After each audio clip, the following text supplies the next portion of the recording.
Ndabasuhuje. Turi kuwa gatandatu itariki 7 z'ukwezi kwa kabiri umwaka wa 2026. Ni umunsi wa 38 w'umwaka.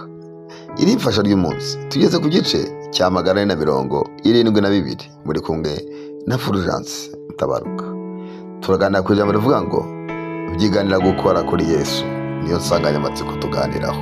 Ubutumwa bwiza bwa Yesu Kristo bwanizwe na Mariko igice cya 5:27 haravuga ngo yumvise ibya Yesu araza aca mu bantu amuturuka inyuma akora ku mwenda we, nuko yari yibwiye ati ninkora imyenda ye gusa haleluya ndakira.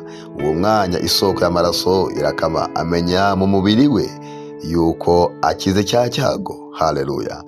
Byiganira gukora kuri Yesu. Uyu ni umudamu, ni umubyeyi wari urwaye, cyangwa se biriya mwese ngo yari mu mugongo, yari afite uburwayi bwo kuva imihango idakama mu mvugo yumvikana. Yarayimanye imyaka 12, ibyo byaramazwe n'abavuzi.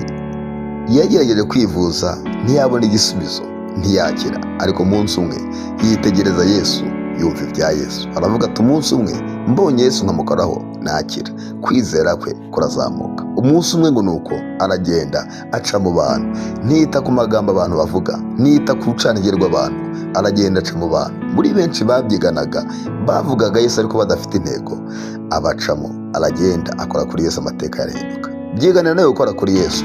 Wikwita ku magambo y'abantu, wikwita ku majwi y'abadayimoni, wikwita ku rucanege. Byiganira gukora kuri Yesu. Ibyo wagerageje bikanga, geragereza kuri Yesu.